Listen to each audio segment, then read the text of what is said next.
जी sir, आपका नाम क्या है? जी बहुत बहुत धन्यवाद कश्यप जी जी यहाँ आने के लिए। मेरा नाम पुरुषोत्तम निषाद है। मैं इस जलांचल प्रगति पथ संस्था का प्रदेश प्रवक्ता हूँ और प्रदेश प्रवक्ता होने के नाते मैं आप लोगों का स्वागत वंदन अभिनंदन करता हूँ कि आप हमारे इस प्रादेशिक कार्यालय लखनऊ पे आप पधारे हैं। आप जो भी प्रश्न आप पूछना चाहते हैं मैं उसका सुविधापूर्ण उत्तर जरूर दूंगा। ये जलांचल प्रगति पथ क्या है? जलांचल प्रगति पथ ये बहुत पुरानी संस्था है। इसके संस्थापक इंस्पेक्टर हो चुके हैं श्री उदयराज निषाद जी हैं। उन्होंने उनकी जहां जब पहली पोस्टिंग हुई बहराइच जनपद में, तो बहराइच जनपद बहुत पिछड़ा जिला है, तो उन्होंने देखा समाज की दशा दिशा बहुत जीर्ण शीर्ण अवस्था में है, तो उनके मन में विचार आया कि क्यों ना एक ऐसा प्लेटफॉर्म बनाया जाए कि जिससे हम बच्चों का शैक्षिक स्तर, सामाजिक स्तर, राजनैतिक स्तर और आर्थिक स्तर जो है में वृद्धि किया जा सके। कम समय में बहुत कुछ किया जा सकता है। तो वही उनके मन में विचार आया, उन्होंने इस संस्थान की नींव रखी। कालांतर में धीरे धीरे अब इसको ये पूरे प्रदेश में फैल चुका है। इसका मुख्य कार्य है शिक्षा, क्योंकि शिक्षा विहीन मनुष्य पशु समान। हमारे ग्रंथों में कहा गया है कि शिक्षा के बिना मनुष्य वो पशु के समान है, अर्थात वो अच्छे बुरे में वो फर्क नहीं कर सकता है कि क्या अच्छा है क्या बुरा है।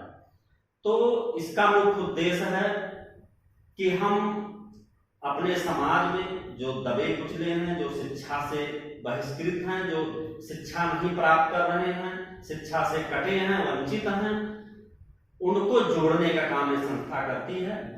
हम ऐसे प्रतिभाशाली बच्चों को खोजते हैं क्षेत्र में जाके, सुदूर जहां कोई नहीं पहुंच पाता है, वो बच्चा प्रतिभाशाली है लेकिन उसको प्लेटफॉर्म नहीं मिल पा रहा है।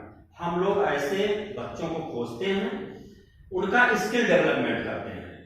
अगर उनको फीस की जरूरत है तो ये संस्था उनको फीस भी मुहैया करवाती है, पुस्तक मुहैया करवाती है। हम लगभग 8-10 जिलों में पुस्तकालय की स्थापना कर चुके हैं। कौन कौन से जिलों में पुस्तक?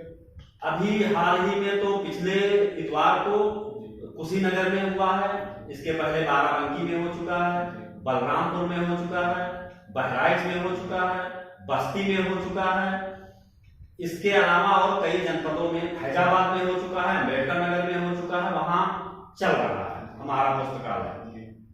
इसके साथ साथ ही हम लोग जहां अच्छी कोचिंगें चलती हैं वहां हम लोग उन बच्चों का एडमिशन करवाते हैं और जो कोचिंग के संचालक होते हैं उनसे हम लोग निवेदन करते हैं कि बच्चा गरीब है, इसको आप शिक्षा दीजिए। तो इस तरीके से हम लोग हर स्तर से उस प्रतिभाशाली बच्चे का मदद करते हैं। दूसरा कार्य हमारा है कि जैसे कोई वैकेंसी आ गई, सुदूर बच्चों में, गांव देहात में पता नहीं चल पाता है कि फॉर्म कैसे फिलअप किया जाए, कब वैकेंसी आई, कब इसका एग्जाम है, तो उसकी भी व्यवस्था हम लोग ऑनलाइन करवाते हैं। उसके साथ साथ हम उसका रिहर्सल भी करवाते हैं।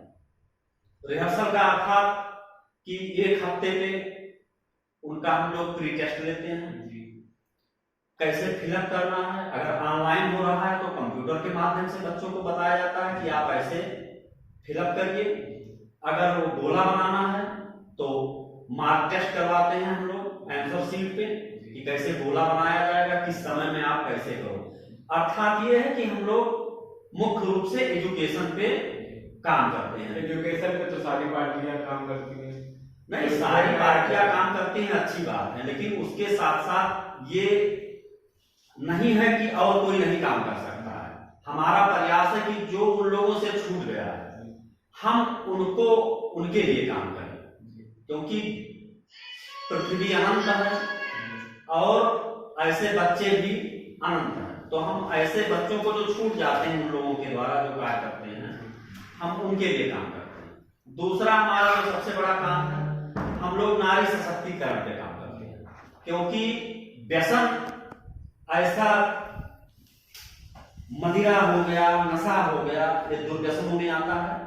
व्यसन किसी को लग गया तो उसका पूरा परिवार ही नहीं, कम से कम 2 से 3 पीढ़ियां समाप्त हो जाती हैं दुर्व्यसन के कारण। तो हम लोग नशा मुक्ति पे भी हम लोग अभियान चलाते हैं। तो नशा मुक्ति के बारे में आप कुछ बताना चाहेंगे? नशा मुक्ति के बारे में ही तो मैं बता रहा हूँ।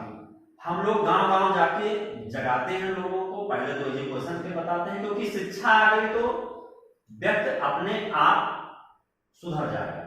सुधारने का सबसे अच्छा तरीका है एजुकेशन, शिक्षा, क्योंकि शिक्षा ही वो चाबी है जिससे आपके व्यक्तित्व में निखार आता है। उसके बिना आप कुछ नहीं कर पाओगे। तो शिक्षा के साथ साथ हम लोग नशा के बारे में भी बताते हैं कि आप नशा ना करिए। उनको जोड़ घटा के बताते हैं कि अगर आप एक दिन में 80 रुपए से 100 रुपए का आप शराब पीते हो तो एक महीने में 3000 का हो गया, एक साल में 36,000 हो गया, 10 साल में 3,60,000 हो गए। तो इस तरीके से कैलकुलेशन करके हम लोग बताते हैं कि आपका कितना नुकसान हो रहा है। उसके बाद आदमी पीता है, पीने के बाद जो है मारपीट होती है, महिलाओं को तंग करते हैं, बच्चों को तंग करते हैं, तो बहुत सारी चीजें वहां से बिगड़ने लगती हैं और परिवार टूट जाता है।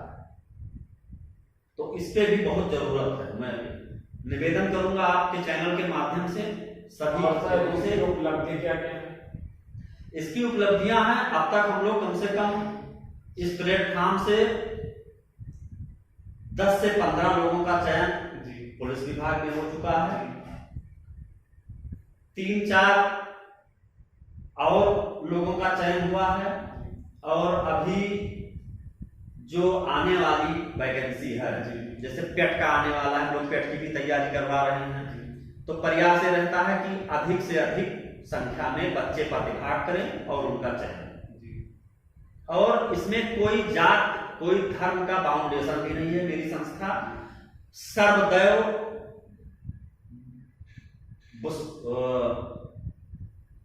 देखिए पूरे संसार को हम लोग अपना परिवार मानते हैं कि पूरा संसार ही मेरा परिवार है। इसलिए ये विस्तार कितना हो चुका है जलांचल प्रगति पथ? जलांचल का विस्तार लगभग 10 जिलों में हो चुका है, और हम लोग पूर्वांचल में इस समय लगे हैं कि पूर्वांचल को हम लोग पूरा कवर कर लें। उसके बाद हम लोग पश्चिम में बढ़ेंगे। पश्चिम में भी हम लोग लगे हैं। मेरा प्रयास है कि ये प्रदेश से चलकर हम लोग पूरे भारतवर्ष में हमारी जितनी सामर्थ्य है उस सामर्थ्य के हिसाब से हम लोग करेंगे। जलांचल प्रगति पथ पे कितने लोग काम कर रहे हैं? जलांचल प्रगति पथ एक स्वयंसेवी संस्था है। इसमें सभी लोग काम कर सकते हैं, काम कर रहे हैं। जो सरकारी सेवा में है वो भी समय दे रहे हैं, जो रिटायर हो चुके हैं वो भी समय दे रहे हैं, जो बच्चे हैं वो भी समय दे रहे हैं। ऐसा नहीं है, सभी लोग, हर वर्ग के लोग इसमें समय दे रहे हैं, और बहुत अच्छा कार्य हो रहा है, और भविष्य में बहुत अच्छा कार्य होने की संभावना है। बहुत अच्छा कार्य होगा। आप पिछले 6 महीने में मैं आमंत्रित करूंगा कि आप 6 महीने के बाद आइएगा, तो आप देखोगे कि हम लोग की उपलब्धियां क्या है। आपसे मेरा हाथ जोड़कर निवेदन है, करबद्ध निवेदन कि आप जरूर आइएगा। मैं आमंत्रित करता हूं आप लोगों को। आपका बहुत बहुत